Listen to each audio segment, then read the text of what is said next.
Hello दोस्तों, नमस्कार। स्वागत है आपका आज की इस वीडियो में। आज की इस वीडियो में बताने वाला है क्लास 9th की प्रश्नवाली 1.1। ठीक है, क्वेश्चन नंबर 1। तो क्वेश्चन नंबर 1 कह रहा है, क्या शून्य एक परमेय संख्या है? क्या इसे आप p बटा क्यू के रूप में लिख सकते हैं, जहां p और q क्या है, पूर्णांक है और q बराबर 0 नहीं होना चाहिए। ठीक है, चलिए तो इसको हम नोट करते हैं। चलिए तो यहाँ पर पूछ रहा है सवाल कि क्या 0 एक परमेय संख्या है कि नहीं है। ठीक है, अब p बटा क्यू का रूप में है या नहीं है, p बटा क्यू। ठीक है, इसको किस रूप में लिखेंगे, सॉरी इस तरह p बटा क्यू इस तरह लिखेंगे, इक्वल बराबर। ठीक है, यानी कि इसको लिखेंगे p is q equal not 0। ठीक है, यानी इस तरह आप लिख सकते हैं। यानी कि यहाँ पर जो इसका जो अर्थ है ना, इसका मतलब कहता है कि क्यू के बट्टा में 0 नहीं होना चाहिए। यानी कि ऊपरला को बोलते हैं अंश, निचला को बोलते हैं हर। यानी ऊपर 2 है तो नीचे 3 है। ठीक है, इस तरह लिख सकते हैं।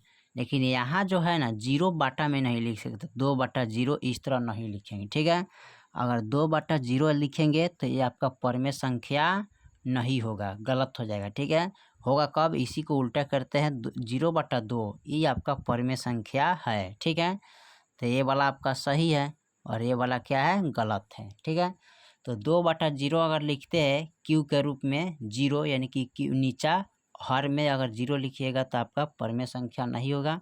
अगर वही 0 के आप ऊपर लिखिएगा अंश में, ठीक है, तो यहाँ पर 0 बटा 2 आपका क्या हो जाएगा, परमेय संख्या। तो यहाँ पर लिख सकते हैं परिमेय संख्या।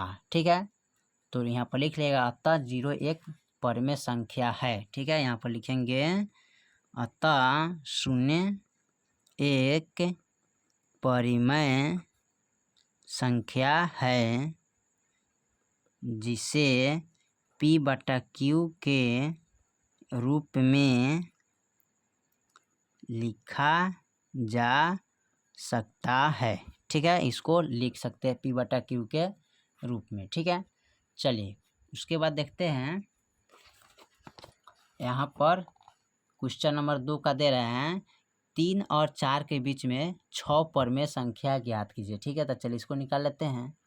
चलिए तो यहाँ पर 3 और 4 के बीच 6 गो परमेय संख्या हमको निकालना है। ठीक है, तो 6 गो निकालना है तो इसको लिखेंगे 6 + 1 कितना, 7 हो जाएगा। ठीक है, तो इस तरह हम अंक को लेते हैं। तो यहाँ पर 3 है तो 3 रखेंगे, गुने 7 है तो 7 बटा 7 रखेंगे। ठीक है, बराबर 4 गुने 7 बटा 7 रखेंगे। ठीक है, अब इसको देखिए, 7 तिरिका 21 बटा 7 हो जाएगा, 7 चौका 28, 28 बटा 7 हो जाएगा। ठीक है, अब इसके जो बीच में है ना, उसी को हम परमेय संख्या इसका निकालेंगे। ठीक है, तो 21 बटा 7 है तो यहाँ पर लिखेंगे 22 बटा 7, 23 बटा 7, 24 बटा 7, 25 बटा 7, 1 2 3 4। उसके बाद लिखेंगे 26 बटा 7, उसके बाद लिखेंगे 27 बटा 7। यानी कि 5 गो, यहाँ पर 6 गो पूछा है तो 1 2 3 4 5 6, यानी कि ये आपका परमेय संख्या, यानी कि इतना का और इतना का बीच का परमेय संख्या आपका निकल गया। ठीक है, चलिए उसके बाद देखते हैं क्वेश्चन नंबर 3 में क्या कह रहा है। चलिए तो क्वेश्चन नंबर 3 में कह रहा है 3 बटा 5 और 4 बटा 5 के बीच 5 गो परमेय संख्या ज्ञात कीजिए। ठीक है, तो चलिए इसको हल कर लेते हैं।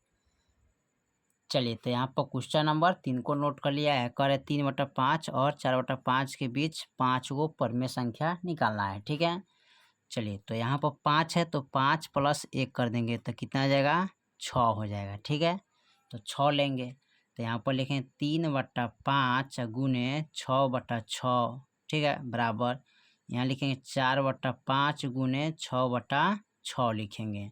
अब यहाँ पर देखिए 6 तिरी 18, 6 पचे 30। ठीक है, 6 चौका 24, 6 पचे 30। ठीक है, अब 18 और 24 के बीच में जो है ना 5 गो परमेय संख्या निकालना है।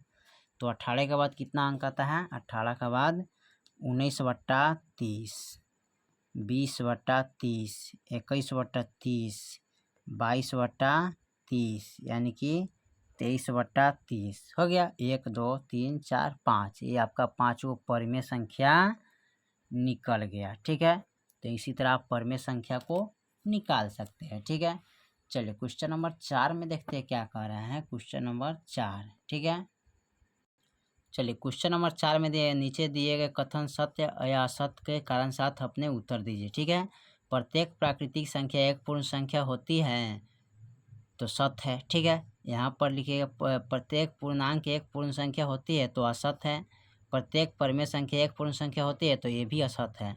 आपका ये सत्य हो जाएगा, ये दोनों असत्य हो जाएगा। ठीक है, तो इसको याद करने के लिए सबसे पहले आपको प्राकृतिक संख्या पर ध्यान दीजिएगा, पूर्ण संख्या पर ध्यान दीजिएगा, पूर्ण संख्या और पूर्णांक पर। ठीक है, बाकी आपको सब समझ में आ जाएगा। ठीक है, तो आपको यहाँ पर प्राकृतिक, पूर्ण संख्या, पूर्णांक संख्या, यहाँ पर परमेय संख्या पर, पूर्ण संख्या पर ध्यान दीजिएगा, आपको समझ में आ जाएगा। ठीक है, तो चलिए मिलते हैं फिर अगले वीडियो में, तब तक के लिए जय हिंद, जय भारत।